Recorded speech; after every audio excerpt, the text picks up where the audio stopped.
Welcome back to What Have You. I'm Rachel Jankovic. I'm Bekah Merkel. And we are the Notcasters. Bekah, oh no! It started already. Becca's had a cough. She's been traveling and coughing at the same time. I was both sick and out of town. Before she left, she was unspeakably impossible to talk to. So bad, you guys. We did not host a one-sided conversation. It's been 2 weeks. Like, my voice right now sounds like a total croak, but nothing compared to what it was last week. And I had like a fever for a week, and then I got over the fever, but then I have been coughing like a monster for the last an additional week. So we didn't bless you with that. But can I just tell you that when you have a fever of 102 as an adult, it's not fun. I mean, I feel like as a child... Pretty sure it's not fun as a child either. No, but it's different. I feel like it's different. I don't know, because when my kids are that hot, it's like glassy-eyed, wastrelling. Yes, it's been a long time. Like, I had not had to get a sub at school for being sick in years. And this was, wow, it just wiped me right on out. So anyhow, nobody wanted to hear me talk for the last 2 weeks. And you probably still don't want to, but too bad, because here we are. We're talking. Somebody in a comment or somewhere. I'm getting out my cough drops though, so I'm prepared. Told me that they were hoping we hadn't canceled our podcast because that's how reliable we've become. Exactly, we're really doing it. Sorry, everyone, I'm getting out my cough drops. So Rachel, tell us about your life and times. I'll tell you my best move. This will be the tip section of the podcast. Oh, I'm glad that we're keeping it on orderly. But it's one of my better moves so far. I can tell it's good thinking already. I ordered myself up a cleaning cart, on wheels full of my cleaning Tell me about this, because I would if I had anywhere to put a cleaning cart. That's the biggest hang up in my life. Well, I'm excited because I think it will be... That is too big of a cough drop to talk through. Bekah handed me but it's a sharp-edged cubicle Ricola. You can't slip it into the side of your mouth casually. Yeah, okay. Well. So, I got this cleaning cart and it's working for me real good. Tell us about it. What does it involve? Well, I'm just putting all of my cleaning supplies on the cart. So I have like a bin of dry, clean rags and one for the wet, dirty ones. Yeah. And I have a garbage bag hanging on it and a broom and dustpan. Yeah, nice. And other cleaners that I may feel I need. And a razor blade scoocher. I don't have a plastic scraper yet, but I will get one. And I'll put my little vacuum on it. The reality is our main floor is a big space to try to clean up, and it feels like if you were to head into that trying to maintain it, you can end up being like spending all your time commuting from one place to another to get the thing you forgot. Yeah. You know? Or looking for the broom because you're sure you had it but you left it somewhere weird. Yeah. That kind of thing. So I'm just trying to consolidate all of the things that I need to clean the main floor on the cart so that I can whoop around the main floor with all of the supplies. That's I like it a lot. I just don't have anywhere to tuck it when it's not in use. It's not that big. It's big. I mean, but it's only 18 inches wide or something. So it's not like... So, I'll tell you, everyone, what is a strange result of me being sick and in bed. Oh, yeah. Is that I have time on my hands to do things like Google about mops. And we've been through the mop discussion on here before. We've solved the problems. Can you turn that so I can roll the window down partway? We've talked about mopping. And the thing is that we really hammered out the two bucket system. But the mop itself... I have struggled with because I can't do the 2-bucket system now. Yeah, because it's just too big. No, because it's not good for the floors. These floors to throw tons of water on them. Yeah. So my old system is no moss. Right. Well, but the other thing is though, I have fallen for gimmicky mops in the past, where you get it home, where you're like, I'll pay the extra $12 for this mop that gets, looks like it's, and then it's got some ridiculous twist and squeeze system that takes too much time and is a big pain. And then you're like, okay, you go back to buy a new mop head for it, and then it turns out you buy a mop head that doesn't fit on it. That's because they're always releasing some new fangled thing that doesn't fit with the old fangled. And so then you have the mysterious mop heads around that like don't fit on any pole, and then you're like, maybe I'll just get the wet Swiffer, and then you try that. I hate a wet Swiffer, and then you're like, it just makes a smear on the floor, and then you go back and you're like, no, I'm buying the $2.99 string mop. And then I go back with the spongy. I always go with the sponge and a clean rag. I use the sponge, the classic sponge mop, as a pusher. Okay. To the clean rag, the wet rag. All I'm saying is this is the mop assorted itself. Washable heads of mops somehow is an eternal bane of my because life. then you can't find the clean mop head when you need it. So anyway, there I am, sick, feverish, looking at mops that get good ratings on the internet. And that tells you how bored I was, because I do not read consumer reports. Actually, I could slip into that hole most times when you're like... No, but I don't read reviews, and I don't read consumer reports. And there I was reading about a mop that is called the Mopnado. Let's be clear that at one point in this fever, she calls me up on the phone to tell me that she's looking into the details of some flashy new mop, and she says, I think it's called the Molesto. And then we didn't breathe for another 4 minutes.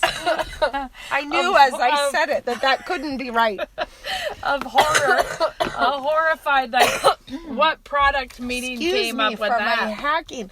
But Ben really felt like they had missed an opportunity to call it the Floornado, which she thought would have been much better than a Mopnado. But anyway, so after watching the videos and everything... Guess how many of us are now the proud owners of the Mopnado. And I'm like, Rachel, am I being snookered by a gimmicky mop again? And so she watches them, and then both of us ordered the Mopnado. I did not actually watch the videos. I had to watch one after the fact because I couldn't figure out how to... It does work well. It's a good wringing it out device. It's a well-working... Yeah. So far... I have my complaints, but they're pretty minimal. I so far am feeling pretty good about the Mopnado, you guys. I like the mop head. I like that you can chuck it in the wash. I like that it arrived in an Amazon box. And one of these videos involves them like dumping a bunch of pop out on the floor and then squirting mustard on it and then like sweeping the mop over the top, and it sucks up we both found that compelling. That's true. Yeah. It sucks up like an entire liter of fluid into the mop head. And it's true, because it's sitting there in an Amazon box. One of my kids drops an entire like Coke and the lid falls off and it blats out all over the floor. And I'm like, well, we happen to have a Mopnado on hand. And so I get it out, and it totally soaked up the entire thing and was not even dripping, So that was a plus. But then I left town, and I haven't had a chance to mop my entire floor with my Mopnado, but I'm looking forward to doing that. These are the things I treasure up for the weekend. We can be really fascinating when we want to be. When we talk about the Mopnado. Which, to be clear, is not called the Molesto. It is not. It was not that one. So, I had an exciting breakthrough. Okay. I haven't done anything about it yet, but I had it. I just can't. I'm sorry. Wow.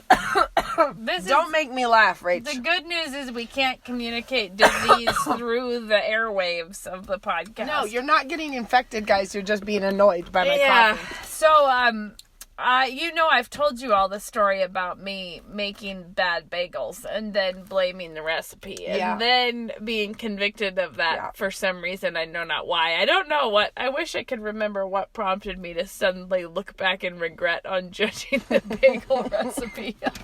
It's a period of self-reflection. But I did. It was a real coming of age moment. But then, for whatever reason, I could never locate the recipe again. I knew it was in Mom's Better Homes and Gardens that I was using it. Sure. But then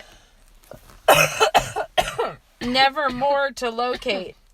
Like when I went to look up the recipe to make it after my binge of making it. Okay. There was not even in the, I knew it was in the Better Homes and Gardens, and it was not even in the index that there were bagels in the, and I always felt that was weird. Odd. I don't know how that happened.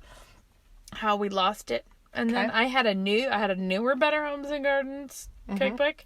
No bagels in there either. Okay. The other day I was at the Hope Center, saw Better Homes and Gardens and flipped it open and there's the recipe. So I took a picture of it. They must really, I don't know what they're doing, how they vote the popular kids in and out of the Better Homes. Out of the cookbook that looks like it's exactly the same thing since 1940 or whatever. Yeah. But no, they've been changing it up on us. And that's this one, funny. So I'm going to make the bagels. I have 2 different copies of that cookbook, but you never asked me to look at it. Find out. Maybe you're the one who took the one that had the bagels in it. Maybe, because I think Mom must have replaced that cookbook. Maybe she got a newer, nicer one. Yeah. And so she just traded it out, and then I was like, where is that? Yeah, what happened? I might have that one. It's like the old school one with the little folders and, the little dividers. And they all have that. Yeah, though. But the pages are falling out. So yeah, you probably have that one. Yeah. I think Anyways, I'm gonna make them. I bet I'll do better on my first try than I did last time. Well, I went through a phase, but this was a number of years ago, where I made every Sunday night. I would make a big batch of homemade bagels, and the kids were just crazy for them. And then I would make them Was that the food processor bagels? No, it wasn't. I don't think. But I didn't have a food processor, so that's how I determined that's not what I was doing. Maybe you gave it away. I forgot. But I used to make a big load of them, and then I would make the kids breakfast sandwiches on the bagels in the morning, and I'll tell you, that is kind of deluxe right there. Yeah, it's so good. And I remember, was it Mad Hungry? I think it's the cookbook Mad Hungry, which I recommend this bagel sandwich recipe. It's like the New York, what's it called? The New York breakfast sandwich. I don't know. I don't remember. But it's, it has you fry 2 eggs per sandwich, and you, poke the yolk to make it not squirt out everywhere when you take a bite of the sandwich. Yeah. And then you put both of the eggs, the cheese and bacon, in between the 2 eggs, and then put this, egg on top, put the whole thing in a toasted bagel, wrap it up in foil, and then you can take it to go on your way to school. But that was always a big sensation for the kids. Did I tell you about the time that I thought, why is it that I don't make eggs for my kids? Because it's 42 eggs? Yeah, because what I did is I was like, I'll just do eggs the way they want today. I think it was a short order cook situation. I was like, would you like an omelet? Or make a 2-egg omelet, make a fried egg, make a something else, still going, did something else, make another thing. And then they were all back again for seconds. And it was actually 40-something eggs later that I was like, I remember now. Why we do oven omelet. I know why I say, no, you can't have some kind of custom brewed 2-egg operation. Well, my kids do their own custom brewed egg operation. My kids do too, but not me at the helm. It also does mean that there's 74 dirty egg pans in the morning. That's one of my lesser favorite fallouts of that. So, I'm going to tell you something random that was on my mind that I was thinking about. Okay. Do it. Tell us. I was talking with some friends about this and this tendency in ministry environments for people to talk about that I'm pouring myself into these people. Okay. Or I'm... Yeah, sure. But how, like, sometimes our just back of the head assumptions about things really throw you off. This idea that if you're ministering to people, that you are pouring yourself out on their behalf, sort of like they're the needer and you're the giver, and that there's sort of a... I don't know, this was a topic, this is what we were talking about. In some ministry circles, there is an emphasis that the pastors need to have friends not in the car. They need to have, like, peers elsewhere that are their friends, because you can't be... It's sort of like you need to be in a different place with your own congregation or your local church, whatever. Okay. Than like, really just living there, being all in with the people there. So we were talking about that. But it was just striking me how, if you put together the things, like when Jesus says, if you get, what you do unto the least of these, you've done to me. And when you put that in the context of the Bible also telling us to let each of you think of others more highly than themselves, I thought that those two things, I know this is not really an original thought, except for it struck me for the first time that I can recall, is that think of others more highly than yourself is a large part of that, is even someone who is needier than you are or in a more difficult situation, you're not serving them so much as you're serving Christ, who is infinitely above you, right? So when you're reaching out to someone, when you're trying to bless someone, even if it's the least of these, you're doing it to Christ, which means your demeanor is not patronizing, because... Sure. Yeah. But I just thought that was... You're not aiming down, you're aiming up. You're not aiming down. You're offering something to Christ as you try to serve people. Sure. And that also guards you against serving to please them. Like, just trying... Mm-hmm. Like, when you're serving people to please God, you're never going to be looking down on the people you're serving, because you're offering your hospitality, you're offering your prayers, you're offering all of these things to God to please Him, which means your demeanor will never be that kind of, you're the little people that that I am taking time out of my important people schedule to try to... Do you see what I'm saying there? Yeah, no, it's good. And I think that there's a lot that could be explored in that.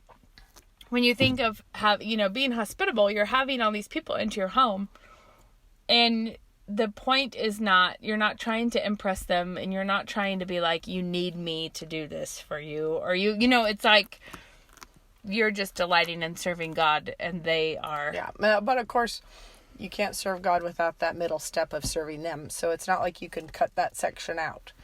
I mean, no, but I just meant that being aware of what you're actually doing guards you against a lot of weird things that can sneak in, that's true. That's true. Because there's a lot of times when you may be called to ministry, like I think in here of like pastors' families, where there can be long periods where there doesn't feel like there's much respite from just the hard work of ministry. It's not like there's a lot of life-giving friendships in your life, or... Sure. Yeah. You know what I mean? You may just feel really alone and out there, struggling along, and the people are not meeting your any needs of yours. Right. Which I can just see how that turns into, I have to get out of here to go. I need some... Yeah. Not that there's anything wrong with having friends outside, but no, I see what you're saying. Of course not. It's just not a... It's not sorry for yourself. Yeah, and actually I don't think there's anything wrong with the concept of having other friends in other places, but there's something dangerous in thinking of the friendship being your most important goal, or like without that I can't be. So one thing I was thinking about, this is like not quite related to that, but it is nonetheless something I've been thinking about, is I feel like there's so much right now lament over people basically disregarding the scriptures and what the scriptures say to do, whether it's women's roles in the church or, whatever it is. And I feel like the conservatives Wait, you're talking about the lament, or you're talking about the conservatives lamenting this problem? Okay. It feels like this ever encroaching creep of whether it's Beth Moore or whoever it is who's, got us worried because she's not, this is what the Bible seems to plainly say, but then she seems to be saying, but don't you think we can do it differently than that? You know what I mean? Mm-hmm. And then there's the conservatives who sit there going, oh no, don't we all see that this is what the Bible says to do? But I was thinking, especially in that moment, how vitally important it is to teach your children how to obey. Mm-hmm. And because when you're teaching your children to obey in the little things, like obey cheerfully, even though you don't want to pick up your room, you don't want to do your homework, you don't want to be kind to your sister, whatever it is, you don't feel like doing it. Mm-hmm. But when you as a parent are insisting that, no, you must obey, and you must obey cheerfully, and I don't want back chat, and I don't want you to argue, and you don't get to throw a sulk fit, all of those things, it is so much bigger than just the clean room or the homework or whatever, because you're teaching them what obedience looks like. And I feel like there's all these people who look at the state of the church and they're bewailing the lack of obedience in the adults. But then it's but turn around, and are you teaching your children how to obey when you're not in the mood? Most of the time, no. How do you obey when, how many parents are upset by encroaching liberalism in the church, but they let their own kids slip off the hook by reinterpreting commands, by acting like they didn't hear it the first time, by giving them a lot of lip and back chat, by dragging their feet, and it's just so, if you don't want to be growing up a little crop of liberals in your own home, then teach them to obey. And I just really feel like, and actually this, I have to say, this goes right back to what I was just talking about. Well, a different angle on it, but that you're the authority in their life. Not because you're being selfish, but because you're obeying God. And if they're challenging your authority, they're challenging God. It's not you, right? Exactly. And so you're not being selfish to say, sorry, you actually can't be in control. Right. This, because you can't take this from me because God gave it to me. Yeah. And so your argument is with God. But this is why, I'm not saying you say that all to a toddler. I'm saying that should inform your own demeanor about it, which is that you're not being more selfish than the toddler by enforcing that they do what you said. You're being more obedient than your toddler, and that should be everyone's goal. Yeah, and let's all be more obedient than toddlers. I just feel look at the level of disobedience or back chat or temper tantruming or sulking or whatever it is that you allow in your children, but then swap out the command and say, this is how my son will act when God tells him to love his wife as Christ loved the church. This is how my daughter will act when God is telling her to submit to her husband or whatever. It's you're training them right now what obedience looks like when obedience doesn't feel like it. Or, when your emotions are telling you to go another way. And I just think that means is you're discipling your children. By making them obey you, you are discipling them in the Lord. Exactly. Because you're not making them, and these things are important. They have to obey you because they should be obeying you because you are their parent. But because of that, you should also be aware of what you're telling them they have to obey you on all the time. And you should not become a ridiculous tyrant, because that is not teaching the gospel. No. Either. In fact, I'm just really connecting all the weird dots today. Okay. I recently saw I know it's old, but I saw it for the first time, or I looked at it for the first time. Greg and Josh Harris's thing that was 21 rules of this house for preschoolers. From a long time ago? Yeah, I assume it was from when they were selling Okay. curriculums for that kind of thing. I don't know. Okay. But take away the fact that it is an apostate person who wrote it, and it could be all kinds of Christians who would do this. Sure. So Okay. it's not important that it was Josh Harris. It's Okay. just it's like 21 rules. Okay. Just let me just draw your attention to the fact that is a lot. That is Okay. a lot of rules. But the first ones are all things that I wouldn't even, they are, I don't know, it's just dumb to put them in the category of rules of this house, because it's Okay. like, we forgive those who ask for forgiveness, or there's a lot of things it's like, of course you should be doing that, but it just seems like an odd thing to put on a list on the wall of Why? That's a pretty big one. Yeah, but here's what I'm saying. I would never say we only have 21 rules of this house, and one of them is forgive people who have, because when you're talking about practical Christian living, that's a rule you would enforce. Whatever. Let me get to what I'm really trying to say. There were basic Christian living things all at the beginning. These are rules of the house.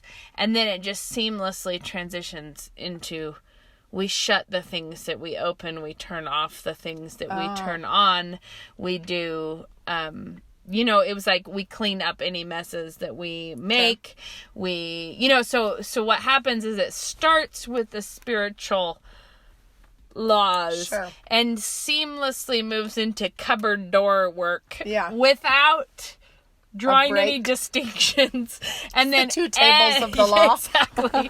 And then it ends with, when we fail to do any of these things, we accept the discipline of the Lord. Oh. So it just woo, something, but it's almost like it's more a matter of tone, because I don't know if jumping on the furniture was in there, but I have no problem with house rules being kids, you may not jump on the couch. No. That's totally fine. But we always distinguished in our house growing up. Mom and Dad always House distinguished. There's God's rules and there's house rules. Now, house rules do come under the umbrella of obeying your parents, which is one of God's rules. So we just always shuffled those under. If I say, go pick up your shoes, and someone does not go pick up their shoes, you're disobeying your mother. Right. You're not committing the sin of shoe placement. Right. You are committing the sin of disobedience. But I also just am saying, to have your home be a really joyful and pleasant place, you're gonna need to recognize that humans are not robots, and that joyful living does not always, I'm okay with the fact that my 8-year-old may run in the house and kick her shoes off wildly while telling me an excited story. And I'm okay with the fact that I just have to keep saying, hey, go see what you just did. Go clean that up. Be thoughtful of what you do with that. And because it is training in the long term. Yeah. What I'm saying is it's a complicated issue, but I'm saying enforce obedience, but don't become the person who is you didn't empty the pencil sharpener when the sharpener was full, and that's a rule, which means you weren't obeying your mother, which means you're on probation for 12 days. Unless that's been a point of tension, in which case it is a matter of... That's what I'm trying to say, that it is so actually... I think what we always try to do is, if you're going to discipline your children for something, it needs to have a biblical name. And so maybe it was the fact that they were pouring milk on the coffee table, but there actually is no sin in the Bible called pouring milk on the coffee table. But there is a sin called disobeying your mother, right? And so we would always try and make sure that we were not disciplining for jumping on the couch. Right. But we were disciplining for disobeying when mom told you may not jump on the couch. Because that's a sin. Jumping on the couch isn't a sin if your mom is fine with it. I guess the thing I was thinking it's that other, if the trumpet, or my favorite translation is, if the bugle gives an indistinct sound, who will get ready for a battle? Right. And I think, how much of the mothering life is bad bugling? I'm pretty sure I would say 40%. Get your, by this, that I like, because you're trying to do too many things at one time, and then you just are dissatisfied with that people didn't clearly interpret what your desires would have been. Yeah, and you have some women who are amazingly good at just the logistics and the details and keeping everything running and all of that. And God gives different gifts to different people. But but schedules are not in Scripture. You are free to live on a schedule if that floats your boat. But you can't, like, discipline your children for lack of schedule keeping, but you can discipline them for lack of obedience. Also, the other way, if you have a child who's just naturally very orderly and likes things a certain way, you can't do the other way. You can't superimpose. Basically, it's all right that there's a lot of variety is all we're trying to say. It's a lot of variety, and you're free to run your house how you choose. But I just mean, like, how whatever you decide, these are our house rules. This is how the Merkel family runs, or this is how the Jenks family runs. This is how we do it. These are the things that we do in our house. It is important to distinguish between a house rule and God's rules. But one of God's rules is that you obey your parents. So if you have told your child repeatedly how this needs to go, and they just are ignoring you all the time, then you have to realize that you're training them to ignore commands that they actually have a moral obligation to obey. And I just think that is such a big deal, that you not let your kids turn into that. And I think there are a lot of conservatives who are bewailing the state of the church right now. Right. And the liberal Christians who dodge what God clearly says.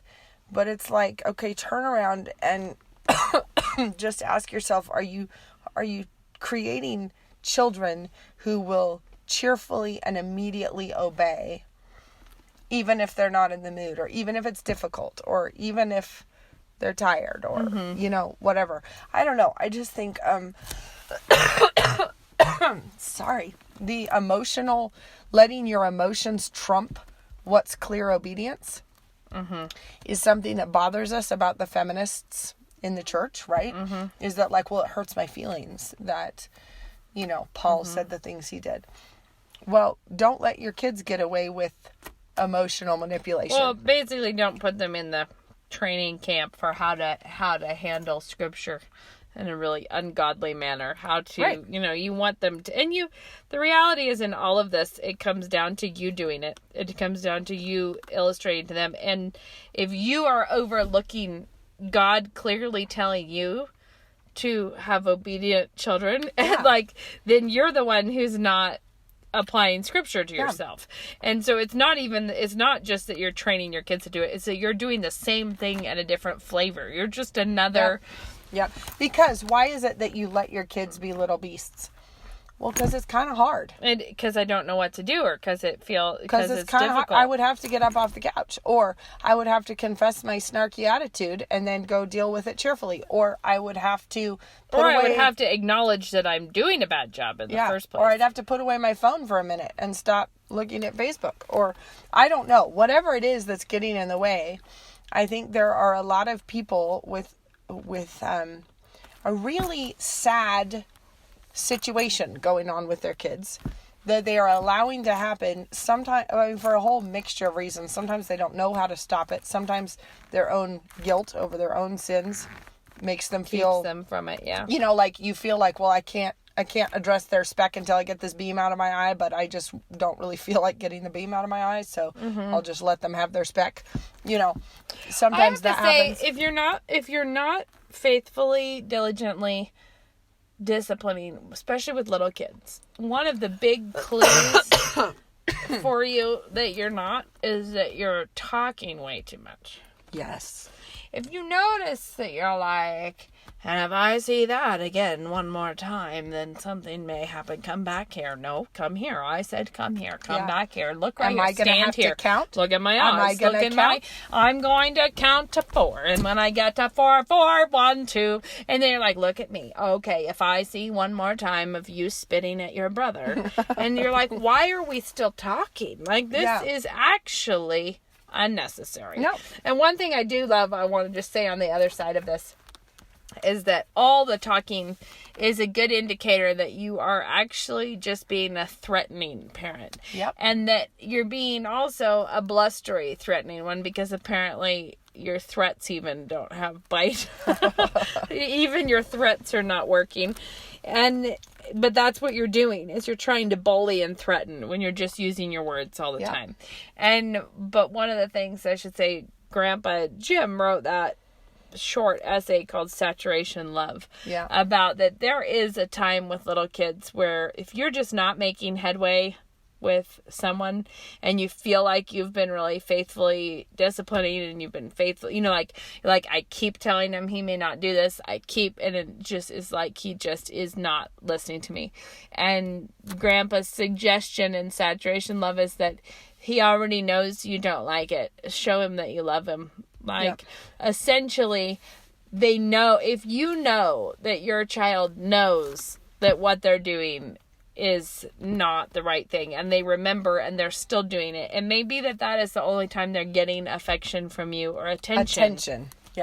And it is important. It is really important that you pour the love on your kids, and that you do not just crack down on disciplining them all the time, but that sometimes you just make a point to love on them. Well, I think what it should be is, honestly, your home should be dominated by the sweetness of fellowship and affection and love and happiness and joy. And so when your child acts up, they are the ones who have now broken the fellowship, and your job is to bring them back into the joy and back into the friendship and back into the fun. Right. And so what it should not be is a sort of difficult, tense, grouchy, estranged, silent, cold-shouldery kind of a life. And then when they act out, that's the one time. Then it's also that's the one time and then you finally are like, you're forgiven. Or that's the one time they get your undivided attention.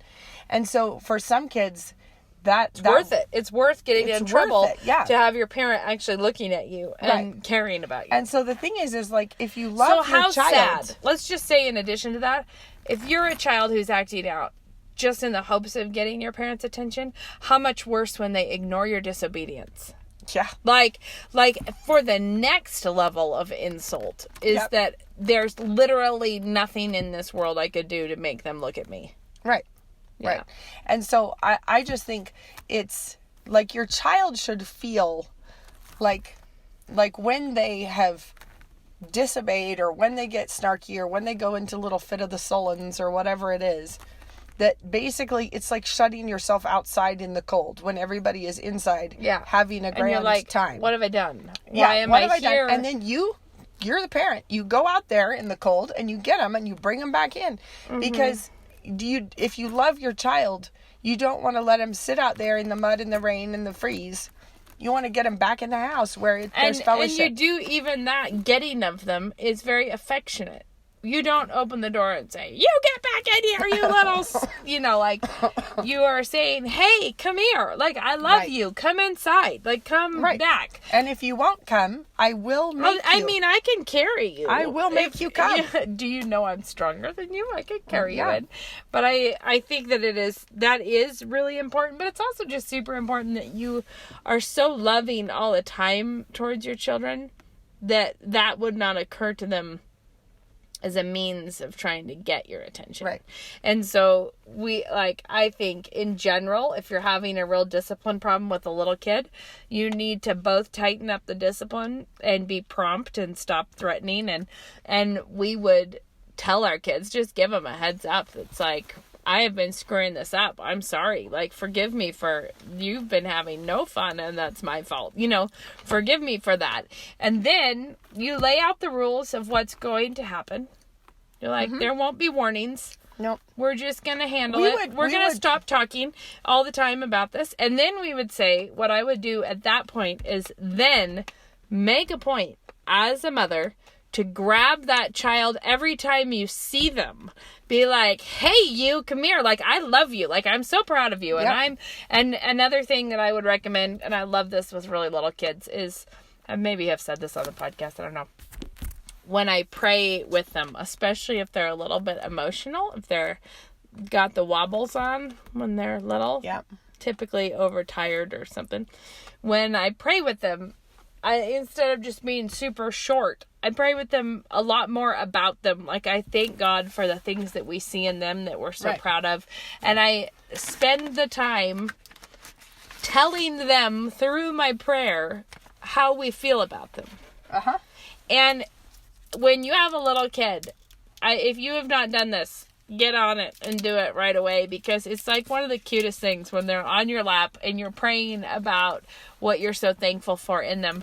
It's like a universal thing that they start wiggling their feet together, like, because they are so happy. Yeah. Like, it is the most happy thing in the world to be told how, like, how much we love them and how thankful for them we are and what we see in them, and how, especially if you have a brother who's been being testy with a sibling, praying about, Lord, we're so thankful you gave us this little boy who's strong and who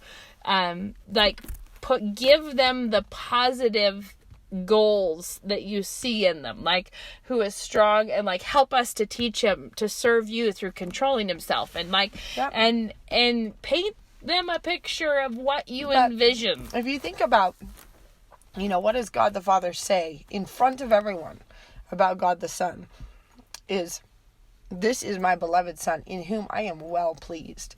And your children, as you imitate God the Father, as in your parenting, it's like, that really should be the dominant flavor. Everyone should know how pleased you are with your children, especially them. And so if you're the kind of person who's always telling your friends, oh my gosh, and she's going through such a phase, that is so not how you should be. That should not be the tone that dominates how you talk about your kids. And your kids should know how pleased you are with them. And so then when there's a break in fellowship, they should want to be let back into the warmth. It should not be just as cold inside as it is outside. No, right. Like, I tell Moses a lot. Like, a lot of the time, I like you. Or I say, I'm so glad God gave us you. Yeah. Or I say, when I see you, it always makes my heart happy. Like, I'm I'm so proud of you. I just think you're top shelf material. Yeah. Well, whenever there's a break in that fellowship, it's not that I'm saying I don't like you. Right. It's that he knows what it is to be in fellowship and delighted in and joyful. Yeah. And so when you say, you know what, bud, you super blew it. That's not the way we do it. That was a fuss monster bad time. This was a poor choice you've made. He knows, he knows, he's sad. It's not that I'm angry with him. It's that the sin messed us up, and we got to get it right. And the thing is like you were saying, if the tone is bad, if everything needs to be tightened up, if there's a lot of fussing, a lot of griping, a lot of snipping at one another around the house, we would basically, I remember Dad used to do this with us. He would sit down and say, okay, we're going to have a reign of terror. And it was like, from now on, no warnings, reign of terror. And we, in our house with our kids, we always called it zero tolerance. So, and we would give them all a heads up, like, everybody, it's gotten a little too loose. The tone is bad. And we are moving into zero tolerance. And does everyone remember what zero tolerance means? So we would basically, fair warning, we are not giving warnings now. Yeah. We're just gonna. And you may have been led to believe we would by our most recent slow to act parenting. Like, you might be thinking you should have a longer time. Yeah. So we're giving you a heads up that you're not having that anymore. Right. But I would also say, as your kids get older and as the discipline is more complicated because they are teenagers or whatever, you do need to talk more. But even there, you need to guard how much you're talking versus how much the talk is pointing to Christ, pointing to action. Like, we try to not drag things out and try to instead be like, hey, let's get this handled. And you don't quickly. ever want to let yourself get adversarial with a child. Combative is not the way to be. No. And I do think as the kids get older, it is still just as important that they know that the most important thing is that you are in fellowship with them, and that it doesn't matter if we miss church. It doesn't matter if you are late to school. It doesn't matter if your friend has to sit out there in the car for 20 minutes. It's kind of my advice that with toddlers is that they should know that you'll leave any grocery store, any place. Anytime. They should know that if they winged out and hit you, that there is no social scene that will keep you from handling that. No, there will there not. is no. Although one time I had a wee child who was refusing to get into the pool at a swimming lesson because he was cold and he did not want to get in. And it was one of these very awkward discipline situations because the coach, the swimming instructor, is like trying to handle it, but I'm like, this is a sin problem that's happening, and they're like, let me try to I'm a monster, chase me, and I'm like, hang on, I'll handle this. But it was turning into too much time of me handling it. Yes. And so I just told him, here's how it's gonna go down. Like, I'm gonna turn you over to your swim instructor. And this was funny because this is not how we would normally have done it. And I was just like, and if you scream or if you kick or if you freak out, I'm not going to do anything about it. I'm going to leave you in the pool and let the instructor try to deal with that. I was like, but when you get out of the pool, like, if such a thing happens, you will remember it your whole life. And I was like, we will go to Daddy's office. We will, like, this is going to be a world record situation. It was like, or you could quickly obey and we will call Daddy and tell him what a good job you did of controlling yourself, and we will have a nice time afterwards. Like, I don't know what we're going to do. Some kind of a celebration. But I was like, but I'm not going to take you, because what was happening is he was getting, and kids can do this with like cleaning or anything, where they can get out of the entire work by spending the time having a heart problem. Yes. They're like, what if I just spent forever being like, I don't really know what's wrong. Maybe what's wrong is that everyone else is cleaning up and I don't want to do it. Exactly. In those times, I'll just say, here's a Bible. Pray a psalm. Yeah. I'm setting the timer for 5 minutes. When you come back, you're going to set it right with everybody else. I'll just say, in 5 minutes, you're going to be back here with a joyful face on, having repented of what needs to be repented of and ready to get things right with people. Yeah, exactly. And go forth and have a good time with that. Like, we just flat won't tolerate sulky obedience.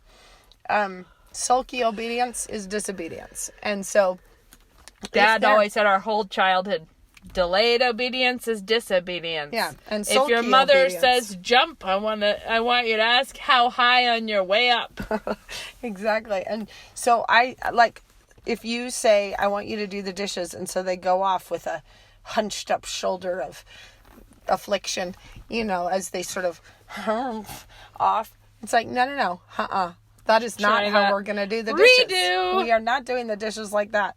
And so, but also, nothing is going to get in the way of us making sure that you are in fellowship with God and man. We do have a real advantage. Mothers with smartphones at your disposal.